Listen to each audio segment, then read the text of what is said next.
বর্তমানে আমি দাঁড়িয়ে আছি ঢাকা মেডিকেলে ফজলে রাব্বি হলে।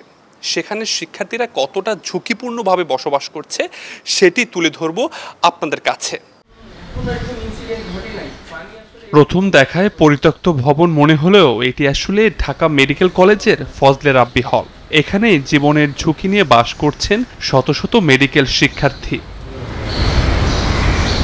বাংলাদেশে একটি অদ্ভুত সংস্কৃতি রয়েছে, সেটি হলো কোনো ধরনের আসলে অনাকাঙ্ক্ষিত ঘটনা না ঘটলে প্রশাসকের টনক নড়ে না। কথাটি কেন বলছি, আপনি একটু এই পিলারটির দিকে তাকান, কতটা নাজুক অবস্থায় রয়েছে এই পিলারটি, এবং সবচেয়ে ভয়াবহ বিষয় হাত দিয়ে কিন্তু নাড়া দিলেই কিন্তু ইটগুলো চলে আসছে, এবং এগুলো কিন্তু পুরো পিলারটি কিন্তু এই অবস্থায় রয়েছে। একটু আপনাদেরকে নিচে দেখাতে চাই যে পিলারটা কতটা নাজুক অবস্থায় রয়েছে। আপনি দেখুন হাত দিয়ে নাড়া দিলেই কিন্তু বড় বড় ইট বের হয়ে আসছে, এবং প্রশাসক যদি সঠিক সময়ে ব্যবস্থা না নেয় তাহলে কিন্তু যে কোনো সময় একটা বড় ধরনের বিপদ হতে পারে।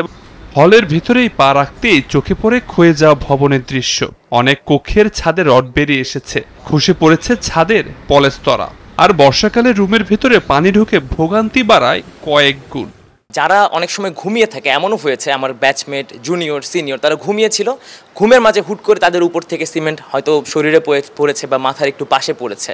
তো একরকম লাইফ রিস্ক নিয়ে এখানে থাকতে হয়। ডাক্তাররা স্বপ্নের আগে আমাদের মৃত্যু দেখা লাগে কিনা এটা নিয়ে আমাদের খুব টেনশন হয়। বৃষ্টির সময় আসে, আমাদের রুমের কোনা দিয়ে পানি পড়তে থাকে, তার উপরে রুমের যে মাঝখানের যে দেওয়াল আছে সেটা ফাটল ধরছে, যার কারণে প্রচুর পরিমাণে পানি আসে রুমের ভিতরে। শুধু রুমেই নয়, বাথরুমগুলোর অবস্থাও একই রকম করুণ। মাঝে মধ্যেই খসে পড়ে বাথরুমের ছাদের পলেস্তরা। আমার এক ফ্রেন্ড ওয়াশরুমে আসে, তারপরে ও বের হওয়ার 2 থেকে 3 সেকেন্ডের ভিতরেই মানে উপরে সিলিংটা ভেঙে পড়ে। 2 থেকে 3 সেকেন্ডের ব্যবধানের জন্য মানে মোটামুটি বেঁচে যায়। তারপরে আমরা মানে ও আমাদের খবর দিলে আমরা এখানে আসি, দেখি যে খুব অবস্থা খারাপ, উপর থেকে মানে সিলিং সহ রডগুলো সব ভেঙে পড়ছে। এই ব্যাপারে বারবার অভিযোগ করা হলেও কর্তৃপক্ষের কাছ থেকে কোনো সমাধান পাওয়া যায়নি। কর্তৃপক্ষকে এটা বলার পরেও যে আমাদের কিন্তু এরকম সমস্যা হয়েছে, তারা বলে আমাদেরও সময় ওটা হয়েছে। যখন না পর্যন্ত একটা লাশ না পড়বে, যতটা পর্যন্ত দ্বিতীয় জগন্নাথ ট্র্যাজেডি অথবা রানা প্লাজা না ঘটবে, আমাদের এটা মানে সমাধান, মানে একটা লাশ দরকারি। তারপরে আমাদের মন্ত্রণালয়ের বেশি চাপ পড়বে। স্যারদের কাছে যখন এগুলো জানায় তখন ওনারা বলে তোমরা নিচতলায় চলে আসো, কিন্তু নিচতলায় থাকার মতোই কোনো জায়গা নাই।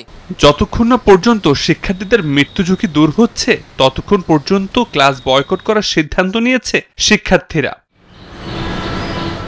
এই ঢাকা মেডিকেলে কিন্তু দেশের শীর্ষ মেধাবীরা পড়াশোনা করছে।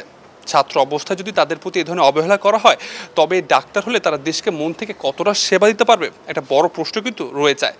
বারবার কর্তৃপক্ষের সাথে যোগাযোগ করা হলো, সেরকম কোনোই আশানুরূপ ফলাফল পায়নি ছাত্ররা। তাদের দাবি এটুকুই, যত দ্রুত সম্ভব যেন এই অবস্থা থেকে পরিত্রাণ পায় তারা। আবির হোসেন, নিউজ 24, ঢাকা।